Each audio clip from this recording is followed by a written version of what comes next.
Welcome to The Mountain Gardener with your host, Ken Lane. Gardening can be challenging, but with Ken's tips, tricks, and local advice, you'll reap huge rewards. Now welcome your host, Ken Lane.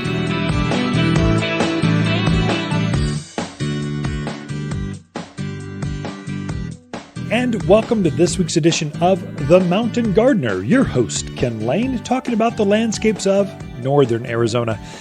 And there is a theme that keeps coming back. This is the benefit of having a family garden center. So we're second generation owners. So Lisa, my wife, is a Waters. And so she was the youngest of four sisters. And so Harold Waters, her father, started Waters Garden Center back in 1962. It was the very first garden center outside of Phoenix. North of Phoenix, Waters Garden Center in Prescott was number one. The very first, not number one, the first. Anyway, we've now taken that, and 58 years later, this has just been in the family. It's the DNA. It's what we do. We talk about this at Christmas, over the Thanksgiving dinner. We just talk plants. We go through neighborhoods and go, oh, look at that. Remember when we planted that? Look how big that is. Oh, that didn't make it. Oh my gosh. Plants are within our family. And so we just keep a pulse on things. And right now, the pulse, when people come into the garden center, the number one question by far is, when do I prune? When do I prune back lilacs? When do I prune back evergreens? When do I prune back my hedges? When do I prune back my salvia? You name it. Roses. I answered that one like 5 times this week. Let me just cover that for you. Don't feel pressure to prune. You're off. You're off the hook. Most pruning is going to be done after the new year, especially your spring blooming plants. You do not want to prune your blooming lilacs, forsythia, quince, rhododendrons, azaleas, anything that blooms first thing in spring. This is really important if you've got mow and blow kind of maintenance guys. They come in, just chop everything up, blow it off, rake it up, and run. They're famous for cutting back your lilacs, and they cut all the buds off. So they've been forming buds for the last 3-4 months. And if you go in and prune them now, you'll cut all the flowers off. The health of the plant is just fine. It just won't bloom. Well, the reason you plant a brand new, spirea or lilac, it's the fragrance is so intense, so sweet. You want that bloom. All the spring blooming plants, you let them bloom and then you prune. So you're pruning most of your spring bloomers in April and May. You're waiting. It seems counterintuitive. They'll be fully leafed out. That's okay. Let them leaf, let them bloom, and when they're done, then trim them back. All of your summer blooming plants, this is crepe myrtles and Rosa Sharons and salvias and potentia. There's dozens and dozens and dozens of varieties of plants that bloom in the summer. Most of your natives are summer blooming. Those you can prune back right after the new year. Usually I tell folks, relax, enjoy Thanksgiving turkey, unwrap a present, celebrate the new year. We're done with 2020. Yay! Then go prune. Prune after that. You could start pruning now. It's fine.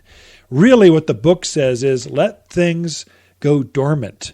We need a few more cold cycles. You really want the sap to stop flowing up and down the canopy of that tree or shrub. Right now, they're actively growing. They're actually putting on buds. They're forming new root hairs. They're actively growing. That's why this is such a good time to be putting some evergreens, some of your bigger trees in the ground because they're actively rooting. You really want them to slow down, have the metabolism shut down, and then you start pruning. That's usually after the new year. If you're traveling, got a new Class A RV and you're gone for January, February, March, go ahead, prune now. It's fine. It's not going to make that big a difference. There's a few bugs out yet that can still get into wounds. That's another reason you wait till it's cold. So it kills off all those bugs that could get into your pine tree. Flathead borer, ips beetle, bark beetles, tip borers, these kind of things, you kind of wait till it's cold and you don't have any of those. So don't feel like you're in a rush. Things that are more sensitive. I would put roses in that column. I would put Salvia gregii or autumn sage. It's kind of sensitive. It's a borderline plant. Anything that's zone 7, 8. So that's not for this segment. That's not for this show. I got a whole show on nothing but growing zones. But really, if it's a zone 7 or 8, which is what most of us are in, or a little above, those are borderline. You want to keep that foliage up there around that plant to help insulate the heart or the core of that plant. After the cold is really done, that's middle of February, March, really, we're done with cold. We'll still get frost. We'll still have a snow. But that biting, freezing cold, that's over with. By after Valentine's Day, it's kind of done. We're starting to warm up, and you can feel it. The crocus are starting to bloom now. The forsythias start to celebrate. They open up with those beautiful yellow flowers. So, and then spring just rolls through. You kind of want to wait till you see that. Then you prune your roses. Then you prune your salvias, sages, some of your yuccas, that kind of thing. So wait. Don't feel pressure to start pruning yet. I know you folks from Southern California, you think you got to prune. If by Thanksgiving we don't have everything pruned, it's just too late. No, you're not in Kansas anymore, Toto. We're here in the mountains at elevation up at God's country. This is where it's cooler. We got a different cycle. You folks from the Midwest, not saying that Kansas is Midwest. I think it is, isn't it? Anyway, where is Kansas? Anyway, Toto. There, you prune back everything, and then you wrap everything in wire cages, and then you take all your leaves and you stuff it around your rose bushes to insulate them, to keep the cold off. We don't do any of that here. We don't get that kind of cold. You're just not in the Midwest anymore. Here, we leave the foliage up on top of that, around the heart of that plant. We let winter do whatever it's going to do. It might damage some canes. It might burn back some canes or damage some of the outer branches, but we're going to clean that up in March and then fertilize it and watch it just come back with new growth, come back with a vengeance. That's the cycle that we're mainly using here at once you're above, Spring Valley, Cordes Junction and above. Once you're up out of Black Canyon City and you come up here, all of us are very similar. Yeah, but I live in Sedona. It's the same. But I live in Cottonwood. It's the same. Yeah, but what about Jerome? It's the same. Yeah, but I live in Kingman. I live in Williams. I live in Prescott Valley. We're all the same.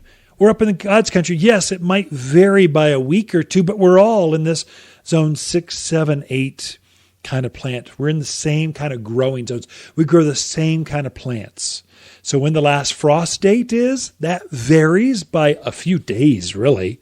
But really it doesn't make that much difference.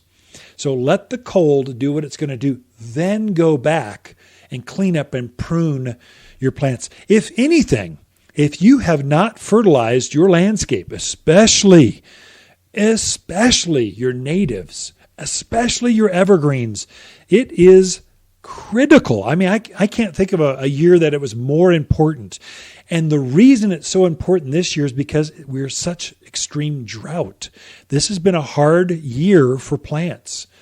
And so those plants are stressed out. If you don't take care of that pinyon pine, that ponderosa, those junipers, if you don't take care of those native evergreens out in your landscape, they're going to be at grave risk next spring. You better hope it gets really cold this winter, and you better hope there's a boatload of snow, because that's the only way that it's really going to correct this drought and the health of the forest. The forest is really stressed. The bark beetle is devastating entire sections of the forest, and it goes through your neighborhood. And if those gardeners that take care of their plants in their backyard, I would go so far as to say not just the natives, spruce, your pines, the Italian cypress you planted out there, all of the evergreens are going to be prone to damage next spring by bark beetle, tip borer, flathead borers. There's all these bugs that go and eat evergreens. But fertilizing them, watering them once a month, keep them healthy, That's what's going to get them through this and just come out strong next spring. That's what keeps them healthy. If let go by themselves, you'll see some damage next spring, I guarantee. You've been listening to The Mountain Gardener with Ken Lane, owner of Waters Garden Center in Prescott. Join him every week for timely garden advice right for the gardens. Visit Ken where he can be found throughout the week at Waters Garden Center in Prescott. Waters' October companion plants that grow well together are burning bush, spicy mums, glamour kale, and red fox sedge. Fox sedge has striking clumps of red foliage that fades to phlox, giving off a warm glow. An attractive foliage effect in container gardens, perennial beds, and fountain accents. A good choice in poor draining pockets along dry stream beds and beside large landscape boulders. You'll find foxy red grasses, just $17 here at Waters Garden Center. Google, give me directions to Waters Garden Center.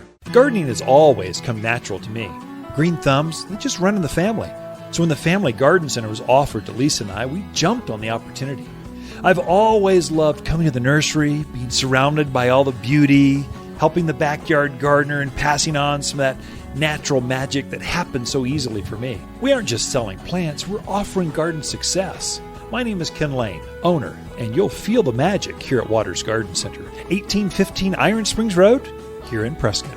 You've been listening to Ken Lane, the Mountain Gardener. Green thumbs learned while working in the Family Garden Center. Now welcome back to the Mountain Gardener.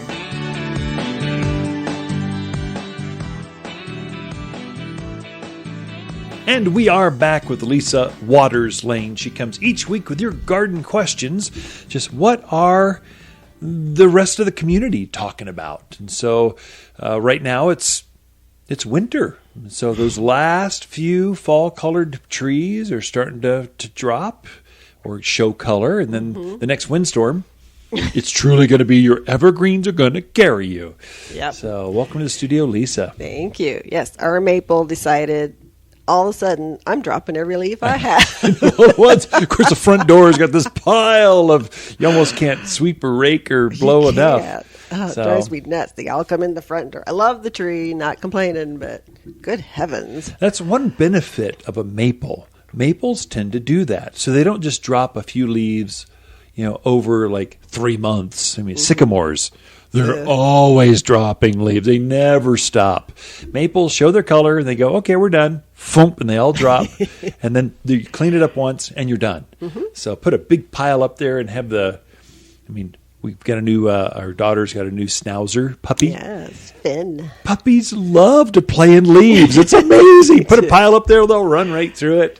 Problem with the schnauzer, though, is every leaf sticks to them. Oh, yeah, that's true. Like a huge Velcro, fur of Velcro. Right. This thing's probably, 5 pounds, 6 pounds?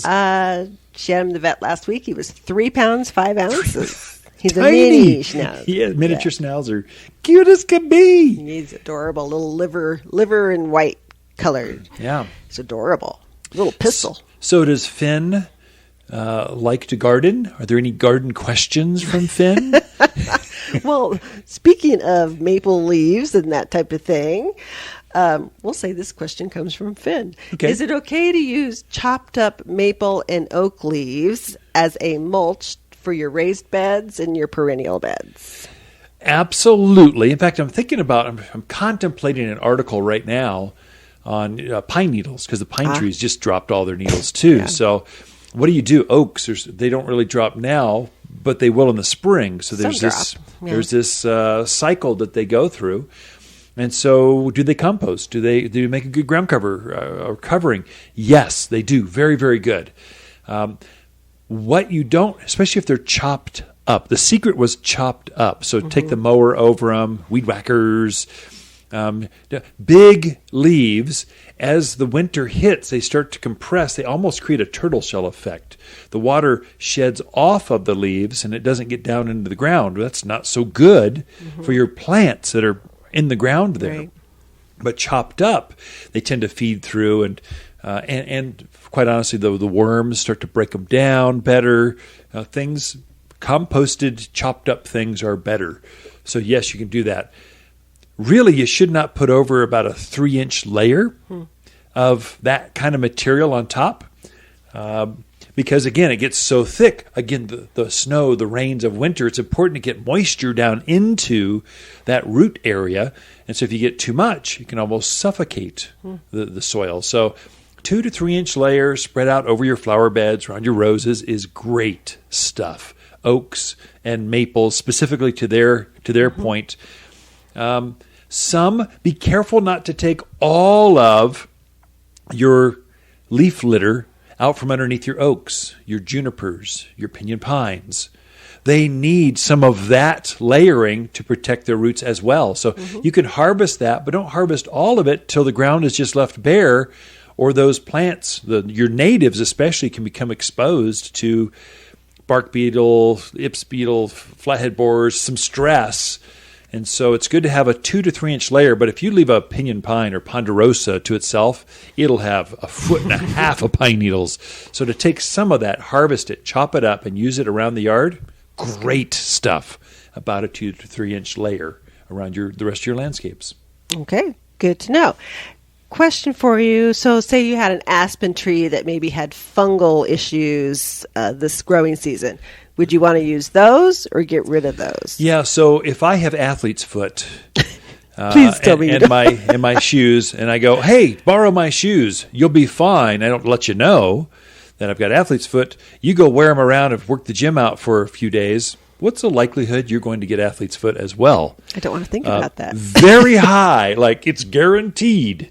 And so these fungal disease things, which is pretty rare, but if you know you had leaf spot or the leaves were blackened or something, don't use those. Those should go into the dumpster. Don't compost them. Just get them off your property. Don't spread them out to other. If you know you have diseased or insects or problems, take that particular plant and take all those clippings, all those leaves, all the trimmings, all the pruning, and throw it away or burn it. Don't spread the problem throughout the yard. So that's my advice on that one. Okay, good advice. All right. So Susan would like to know, is it too late at this point to fertilize her trees and shrubs? Absolutely not. In fact, we recommend fertilizing 4 times a year. There is no food in your landscape. There's just, the soil has been scraped clean. There's not one living, breathing. You won't find a worm. There's no mycorrhizal colonies. You won't find any. There's just no organics. And so you'll find you have to fertilize more often. So we say to fertilize, if you're thinking holidays, fertilize at Easter, that's spring. Fertilize 4th of July, that's summer, right before the summer rains. Fertilize Halloween, that's the most important feeding of all, because the plants use that to create next spring's leaf buds and flower buds.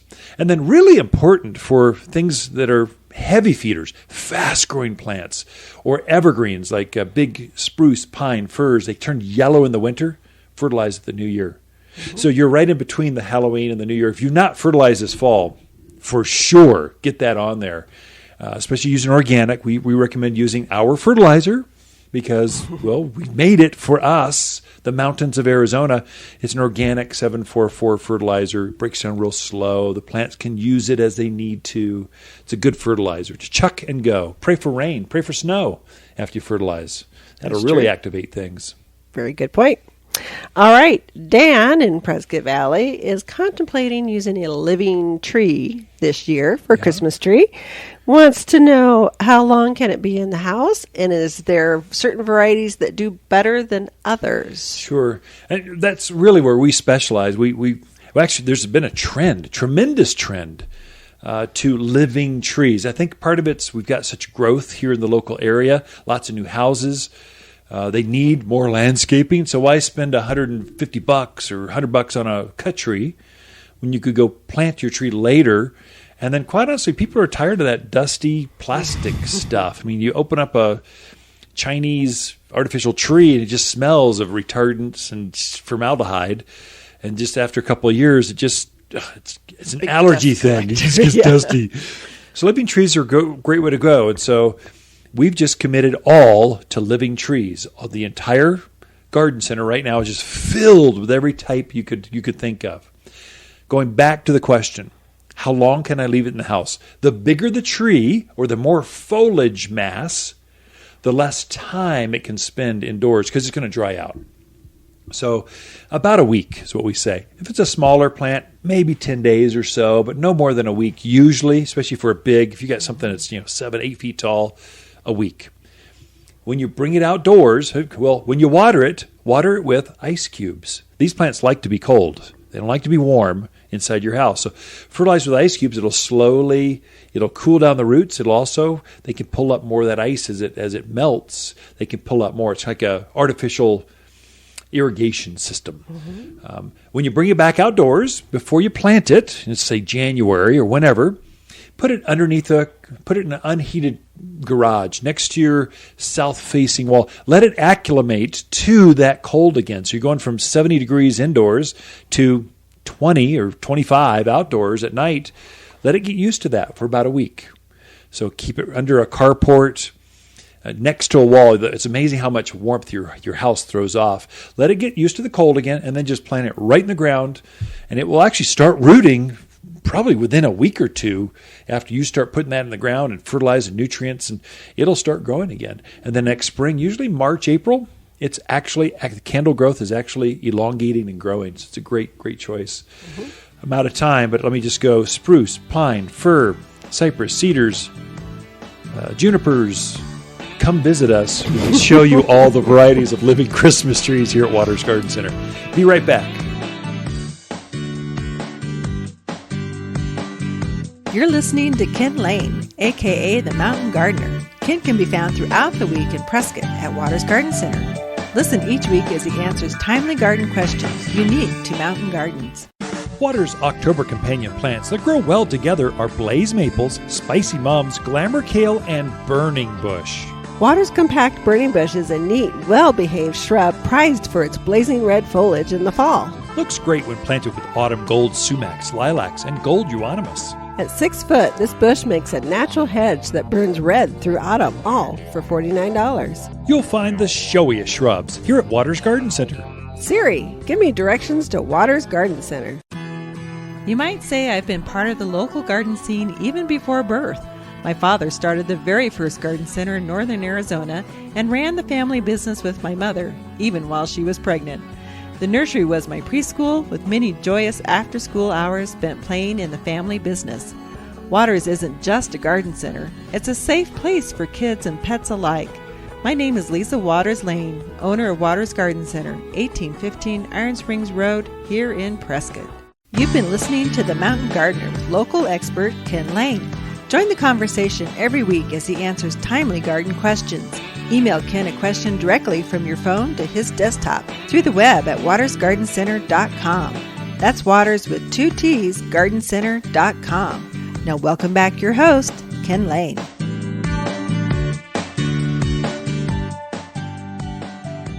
Now, this might be just because I've got a lot of water, access to nature just loves our yard. We're on a half an acre up above the high school here in Prescott, up in the Eagle Ridge subdivision. So it's a nice yard, but we've got water for things. And so the dove come in, kind of everything comes into water, get things going. Well, also I've noticed the pack rats, the rabbits, and the voles. Voles are it's a field mouse or just regular house mice. They're active right now. Be aware. Put that on your radar. Don't let them get into that new RV you just bought. They'll love to look for the warmth. They'll get up into the hood of your car if it's parked at all and strip the wires. They'll get into that built-in grill. They'll come into the garage and build underneath the workbench. They're mischievous. If you hear scratching kind of noise someplace, that's what that is. Don't let it go. Don't ignore it. So they can really do some damage. And so what to do, I'm not here to tell you how to kill a mouse. You know what to do. But just put it on your radar to watch for that because they're coming from the gardens and they're chilly. They're starting to look for places to roost, to nest, usually in your house, in your attic, those kind of places. So Lisa's grandmother lived up at the base of Thumb Butte for many, many, many years. And the pack rats got up in the attic and she had the biggest heart for animals, all animals, including rats eating her house. Well, by the time they got done, because she couldn't deal with anything, they stripped all the wires in the attic. All that wiring up, laying across the insulation up in the attic, they stripped every one of them. I'm surprised the house didn't burn down. Don't let them get in there and do that to your house. We had to rewire the house. Oh my goodness, that is not right. Vermin, rats. I'm a Southern boy. Rats are bad. I don't care how big a heart you got. You don't want them in your walls. You don't want them in your grill. You don't want them in your RV. So there's some things you can do. That's where you go talk to your exterminators, your hardware store, Ace and True Value. They can help you figure out how to get rid of those or keep them at bay.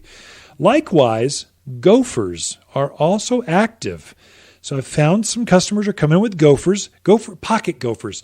What they have, it's an underground rat, basically. It's about the size of a pack rat. And it's got a pocket, a skin flap underneath its chin. And it's a little pocket of dirt. And they take dirt, they dig it, and they throw it in this flap. They walk up the tunnel, and they throw it out the exit tunnel. And so you'll see these little exit tunnel mounds of dirt showing up in the gardens. They love to eat roots. They eat the roots of your trees, of your shrubs, of your vegetables. They eat the roots of plants. If they happen to run across a worm or a grub or something, they'll eat that too, but they're mainly eating the roots of your plants. They are highly, highly active right before the ground freezes. And so they're pretty shallow right now. There's lots of activity going on. What'll happen is as we get closer to the end of the year, usually in January, they'll go pretty deep. They'll go down 2, 3, 4, 5 feet underground, and they hibernate down there. But what they're doing now is they're actively foraging and eating, and they can do a lot of damage this time of year because they're trying to fatten up. So don't let them get into that new fruit tree you just planted. They love fruit trees, aspens, cottonwoods, willows. They love the taste of those. I've seen an 8-year-old locust blow over because the gophers got into the roots and they just ate all the roots off till that plant just fell over and died. It was terrible. It's a huge tree. And so there's something to watch. Now, gophers I can help you with. That's one I'm an expert at. I can show you right what to do. And we got all the tools here at the garden center. Now, there's 3 basic ways. There's gas. It doesn't work. Don't bother. It's a mini flare. You throw in the hole, you cover it, and hopefully they suffocate. It doesn't seem, I haven't had good luck with it. There's traps. This is what your grandparents used. Very effective and very laborious. Oh, does it take the work? It takes at least 2 traps. You're setting it twice a day. You don't get a gopher every time. Sometimes they kick the trap out of the hole. Sometimes they're trapped. You do catch one and it's not dead. That's gruesome because you got to do something with that thing while it's moving around. Usually it's a shovel to the head, but still, just it's gruesome to explain over the airwaves. But I like baits. Baits are dangerous because they're poisons. But if you get it down underneath the ground where only the gopher can get to it, and they run across and they go, oh, a free meal. Usually it's a baited seed. Then they'll get a tummy ache. They'll put themselves to bed, and you'll never see a dead gopher. They're always down under the ground, someplace over there, and there's a special tool we have that helps you administer that bait under the ground. The secret there is make sure you stay away from strychnine. They still sell this stuff. I can't believe it's even legal to sell this stuff, but you'll find it at your local boxes and things. Strychnine base is extremely dangerous. I wouldn't even look at it, much less touch it myself. And it has a re-killing action. So if a dog eats the dead gopher, it kills the dog. And if something eats that, it keeps killing down the food chain. Very dangerous. You want to use a bait that's laced with zinc. Zinc is safer. It's only got a one-time kill. So if the gopher eats that and a dog or coyote eats the gopher, there's no secondary kill. Much safer, but still use precautions. Be right back. The Mountain Gardener, your source for timely garden advice right for higher elevations. Guaranteed to make a difference in your yard this season. Water's October companion plants that grow well together are blaze maple, burning bush, Arizona creeper, spicy mums, and glamour kale. Few flowers are more elegant in fall than Water's Glamour Kale. The autumn colors are perfect for containers, beds, and borders. And it's so easy to grow. This unique Prescott selection is an award winner for cold hardiness, intense red, purple flowers in a frilly package, all for $9. You'll find bright fall flowers here at Waters Garden Center in Prescott. If life is a bowl of cherries, why not make them the biggest, sweetest cherries ever? Waters Garden Center is super excited to introduce our new organic fruit and vegetable plant food. This fertilizer has the bonus of added calcium that gives fruit trees and veggies an extra boost to produce healthy, abundant crops. Feed your plants now to help them thrive and grow more fruits than ever. And just $27 for a 20-pound bag. Safe, natural, organic fruit and vegetable plant food only at Waters Garden Center. You're listening to The Mountain Gardener with local expert Ken Lane. Mountain gardening is very rewarding, with a few Ken's tips, tricks, and garden shortcuts sure to turn your thumbs even greener. Now welcome back to The Mountain Gardener.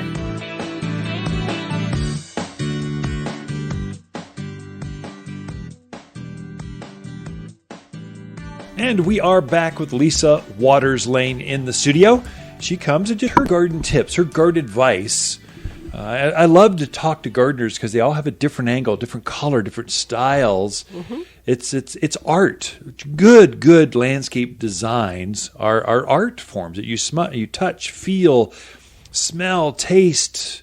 It's all the senses. It's truly the ultimate art form. And it's good to get different perspectives. And so this is Lisa's segment. Oh, well, sorry. Took a little nap. I forgot to tell you.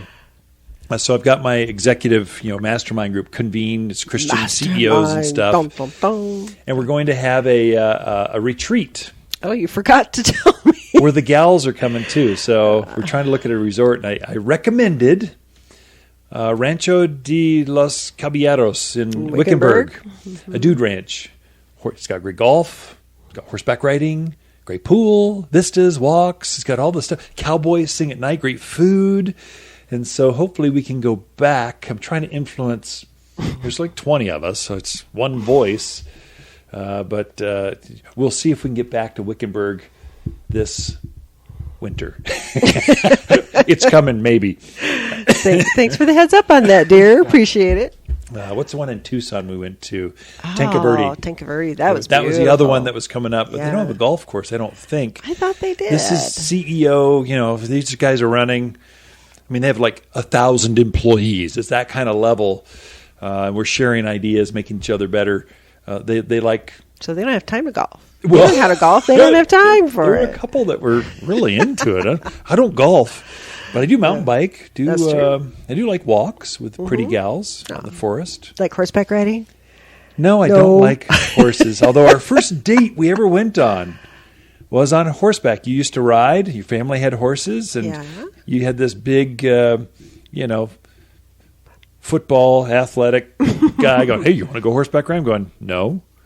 But if it's with you, okay, I'll be scared to death. Horses pick up on that. They know when a baboon's on their back. And that was me. And they try to get them off. Yeah, they do. Scrape you off. So anyway, I'll go if you're going. I'll go wherever you're going. I don't need to horseback ride anymore. No? I did plenty of that. I'd rather mountain bike. Well, not mountain bike.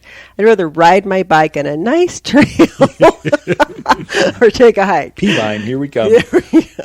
Gardening. What is gardening? Yes. Inspire us with some garden advice. Well, we're not in Wickenburg or Tucson, so we have a little bit cooler temperatures here. So we're doing a lot more things inside. And a lot of people are getting ready to decorate their homes for Thanksgiving, Christmas. So we'll have a lot more going on inside the house than outside the house right now. So I thought I'd hit on some of the unusual succulents that we have that would be simply gorgeous in your Christmas designing, your Thanksgiving. They would all match in perfectly. And they're super duper easy to take care of. Can I guess the very first one? No. Okay. No, you can. I was just thinking Christmas cactus. Just the classic. It's not really a succulent, but it sure looks like it. We got some in that was starting to show some color, some bloom. I thought, that's the holiday plant. Mm-hmm. She's going that direct. I thought you were going to go poinsettias are coming next week. There's a funky new color, but that's not a succulent. No. So amaryllis, something holiday-ish, but bromeliads. Nope, do not a have succulent. No, but we do have them.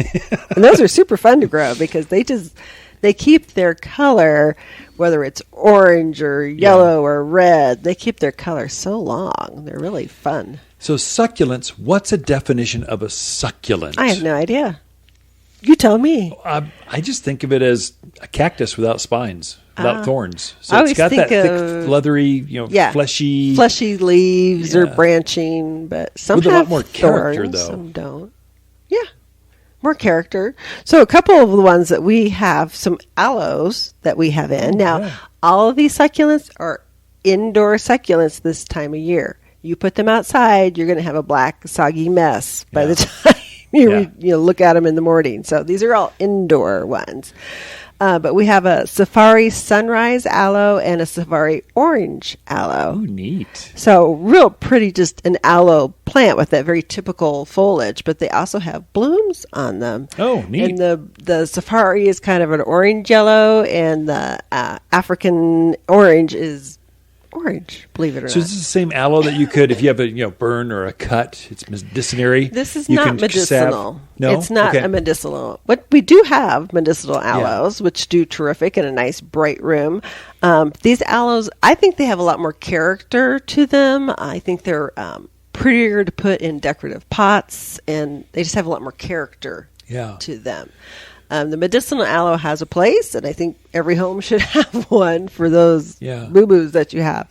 But these are just more, designer looking. Yeah, style. There you go. There's one called a Guido aloe, which is really kind of cool because it has more. Most of your aloes are green. They may have a little bit of variation in them. This one has a lot of white to it with just kind of like specks of green. I missed that. I'll go take a look at that after the show. That sounds interesting. So it's very unique, Yeah. but very, very pretty. We also have some great trunk jades. So to me, they're very bonsai looking. Okay. Because you're seeing a lot of that big trunk, and they have a big, thick kind of trunk to them, and then the foliage, the fleshy foliage is more up top, and they have a really unique growth pattern. So if you're kind of into that bonsai look, but you kill every bonsai you've ever had, the trunk jade would be an excellent so plant jades, to put in. some of those live. I mean, we've talked to some customers. They're passed down Years. generation to generation, or they'll take cuttings, start them, and give them as gifts to everyone else. It's that easy to grow. Oh, definitely. And then we have just our regular kind of jades too, which are real popular. The fire stick or pencil cactus. Neat. It's another really cool one. And I was thinking, for the holidays, because they have like these little branches all off of them. I'm like, you could hang little, red and gold Christmas balls on them. Little twinkle lights. It'd be really cool. So it looks like a whole bunch of pencils growing up off the trunk kind of thing with little tiny leaves at the end. Very Southwestern looking. If you got an adobe or a new Southwestern style house, boy, that's the one you want in the living room to feature. Probably a nice bright room, and it's going to grow for years. The more light that it receives, the more of a red look. Those stems will have more of a red to them, which is why sometimes it's called fire stick. If it doesn't get enough light, it doesn't go as red, but it still has a real unique character, the way that it grows, and it's just more green. So those are pretty cool. We also have a string of bananas. What? So if you have a spot to hang a real cool kind of different succulent plant, string of bananas, it's green, but they just look like all these little bananas hooked together coming down off of So it's it. a draping or it drapes. Oh, neat. Really pretty. We also have an Echeveria. There again, this is an indoor one. So Echeverias are in the hens and chicks family, which not a lot of them, but some we can grow outdoors here, and they're actually go through the winter, and they're terrific. These do not. These are strictly an indoor one, but beautiful color. They have kind of a purpley pink rosette color, the way that they grow. It's just really pretty. That'd be gorgeous as a focal point on a Thanksgiving table or something. Just Oh, a yeah. dinner, just dressing things up to show them off. Its Put a name little is... glitter on top of them. That'd now be you're really- getting fancy. Its name is a Pearl von Nurnberg. Say that 10 times fast. I couldn't. But it'd also make a really pretty hostess gift, if you Oh, were yeah. going somewhere. It'd be Sure. fun. Elephant food, which is another... Really, it gets big. So I've seen some of these that are just absolutely huge. But it has a real pretty red stem to it with that fleshy green foliage on it. So real pretty. Also, we are getting our poinsettias and our Christmas cactus. Yay! Where we started from. I thought that's where you're going to go to begin with. So great, Lisa. Lots of houseplants, lots of decor, lots of garden choices. The store's filled up with kind of awe-inspiring, funky, different, beautiful plants here at Waters Garden Center. Ken and Lisa Lane and the Mountain Gardeners. We will be right back.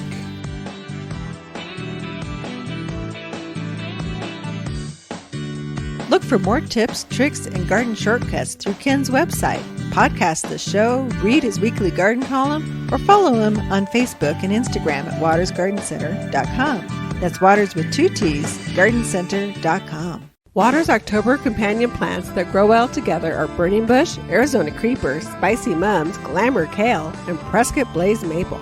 Prescott Blaze maples have extreme growth of 3 feet or more each year. The fall color glows like embers in a blaze hot fire, thus the name. There's no better red maple to plant locally. Perfect for patios or any place shade is needed. And a big bold tree is just $149. You'll find the best fall shade trees here at Waters Garden Center in Prescott.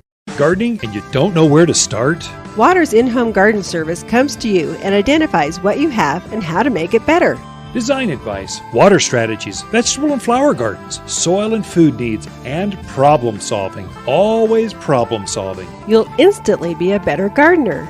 All for just $200 of expert time with a coupon to fill your garden dreams without ever leaving home. In-home garden consultations from Waters Garden Center.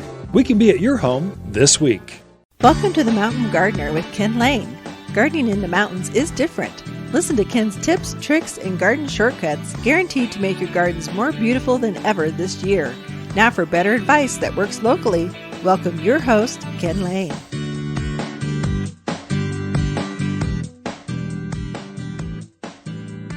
Some of you brought that beautiful geranium and you cut it back, cleaned it up, and brought it indoors. And you're going to enjoy geraniums indoors for it's now a houseplant.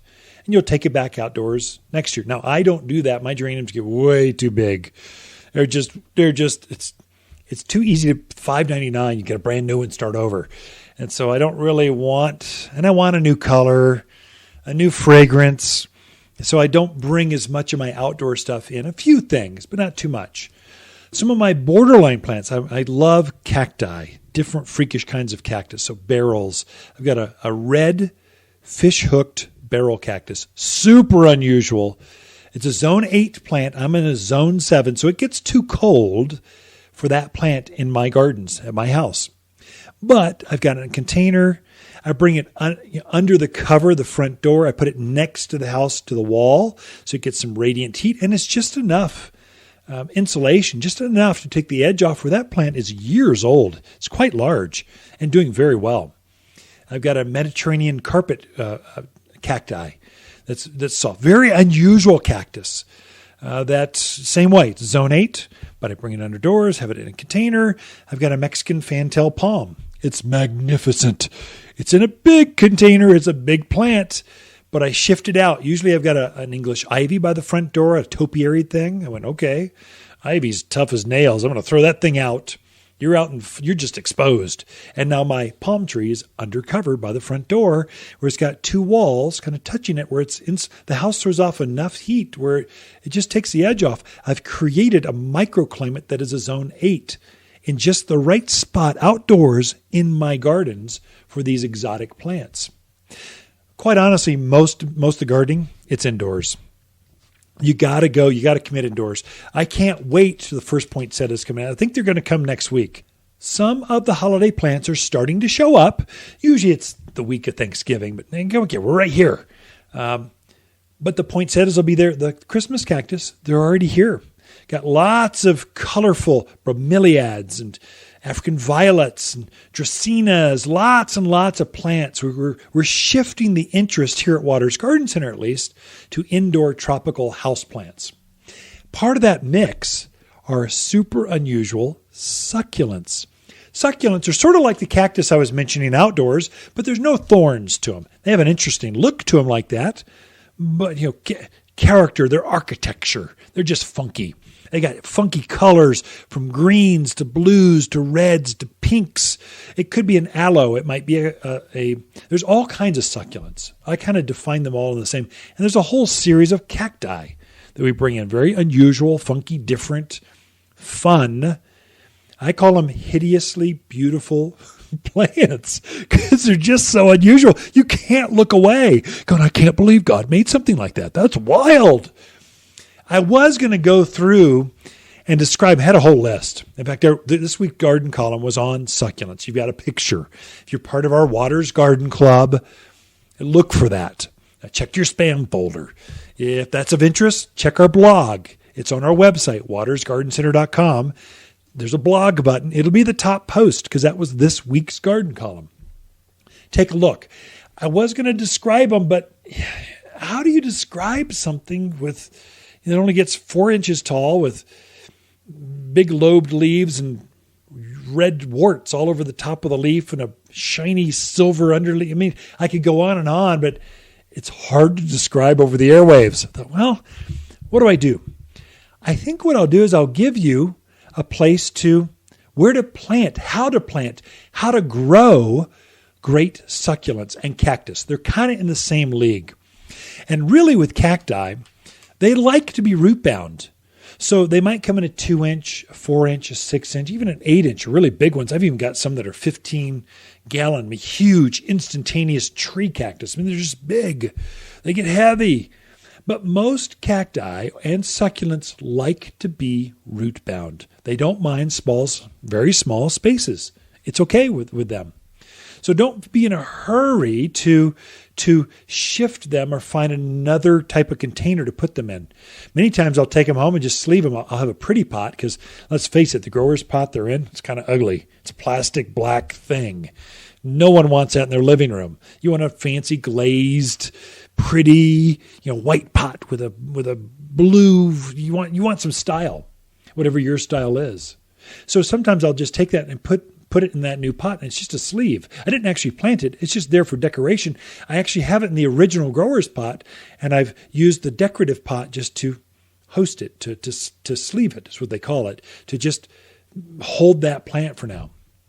If you do replant, which is perfectly fine. In fact, if you go to the next size up in container and you plant it right, it'll probably live in that pot for years without ever having an issue.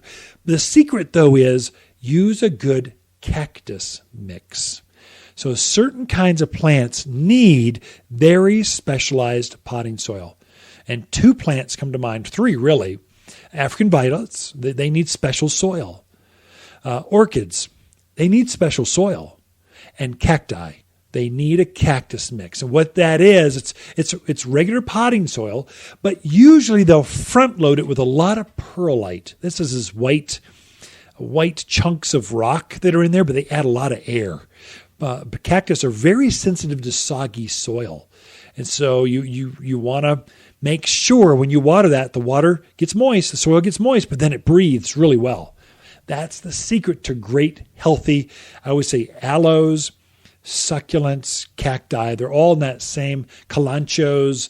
They're all sort of the same. A good, breathable cactus mix. What's different about orchid mixes, just while we're on that soil topic, orchids naturally grow up in the air, up in the crotches and branches and structure of another host tree.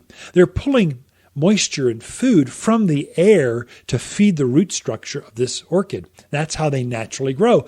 And so you want a soil that not just breathes, really breathes. And so usually it's almost like shredded bark or very chunky type of, I've got a couple different types of orchid soils. If you ever want to transplant an orchid, come talk to us. We've got experts that just know how to do this. There's two types of soils that we have. One's more of a bark mix. One's a soil with big chunks in it. But it's made so that the roots can breathe but get the moisture from that root zone. It's critical. African violets the same way. African violets are a richer soil mix. African violets do not like to have moisture of any type on their foliage. They'll spot and get disease. They just get ratty looking.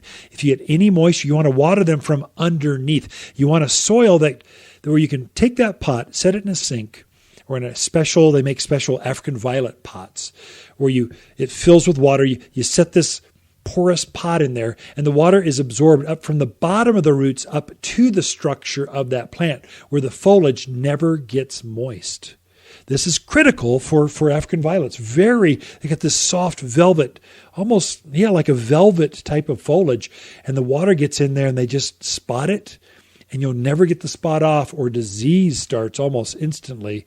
And it starts feeding on the leaf. And all of a sudden you've got a plant with just a few flowers and no foliage. It's a terrible way to die. But they make a special soil that allows that wicking action from the bottom to the top. It's a special soil for that. There's special fertilizers for that. So just be aware, cactus, they love to grow in a bright room. Succulents, of the brightest room you have in your house. This is where big bay windows are great. South-facing, super.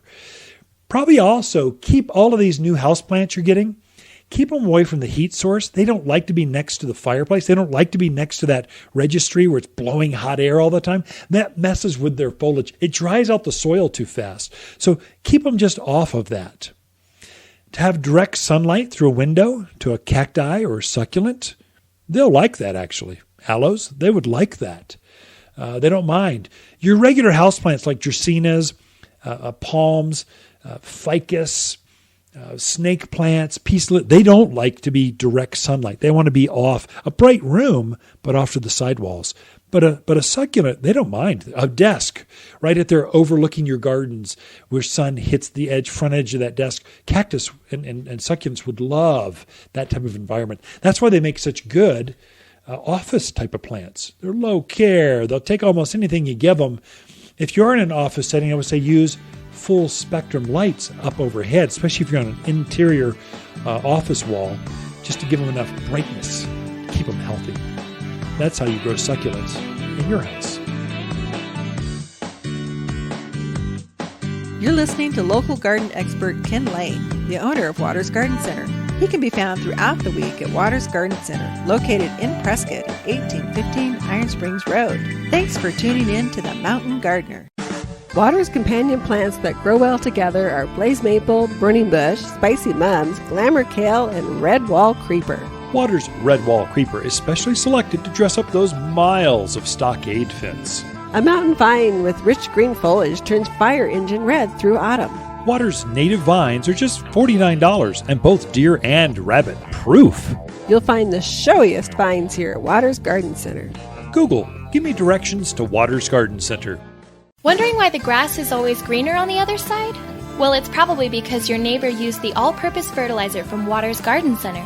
Monsoon is right around the corner, and it's the perfect time to feed your plants. Waters all-purpose fertilizer is the only organic made especially for Arizona mountain soils. Don't buy a bunch of different fertilizer for your flowers, veggies, trees, or grass. This one does it all. The plants on your side will be happier, healthier, greener. Safe, natural, organic. Waters Garden Center in Prescott. You've tuned in to The Mountain Gardener with local garden expert Ken Lane. Join him each week as he answers timely garden questions that are sure to make a difference in your gardens. Now welcome your host, Ken Lane.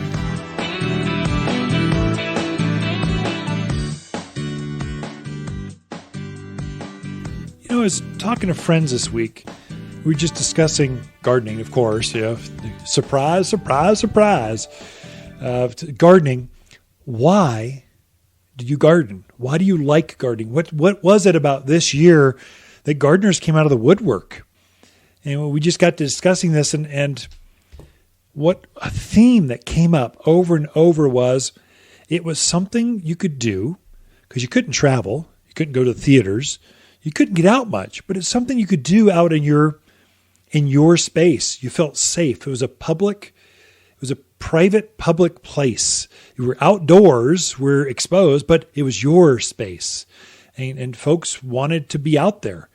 We saw phenomena, families, big time, were at the garden center. Now, we usually see families, but not to this extreme. This year, there were a lot of families. And I think it was schools were closed. I think also it was screen time. How many hours have you spent? Screens, your computer screen, TV screen, it's mind numbing. And I've gotten to the point where I can't learn anymore on Zoom. I think I got it. I'll get a few nuggets, but man, my eyes start to glaze over and I just have to get out. Got to get some fresh air. I got to get out and get some sunshine. You can sit on a seat behind a screen too long. And I think we saw that with schools being shut down and morphing and how do you educate. I think families were in as an educational piece. How do you grow plants? As a exercise piece, how do we stay fit? And mainly just decompress. I don't want to think anymore. I just want to nurture a plant. And so we saw entire family units coming in, husband, wife, mother, fathers, kids. It was kind of exciting. The millennials, they love gardening and they love organic gardening. They want it safe, natural, organic. And so we tend to have that. And we're a big open space. And so it felt safe here at the garden center. There's masks on all the folks, social distance, all the stuff you'd want.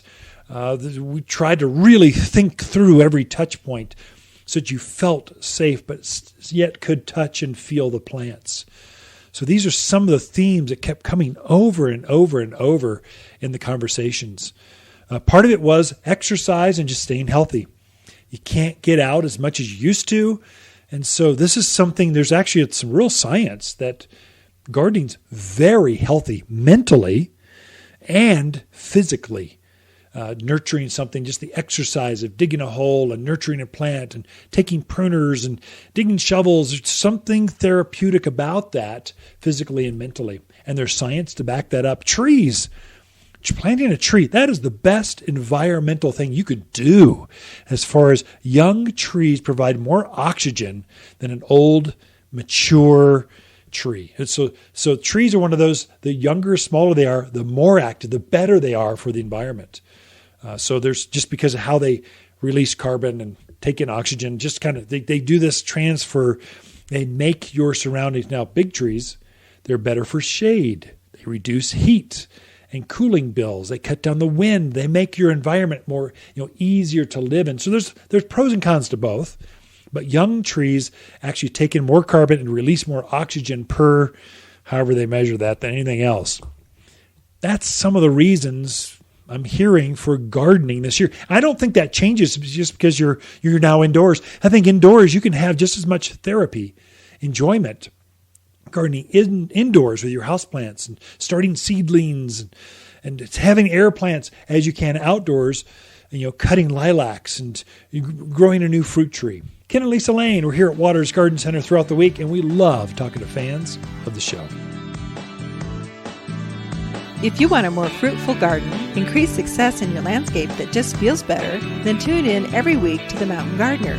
Years of tips, tricks, and garden shortcuts are guaranteed to make your gardens nicer than ever. Listen to this podcast or read Ken's weekly garden column by visiting watersgardencenter.com. That's Waters with 2 T's, gardencenter.com. Thanks for tuning in.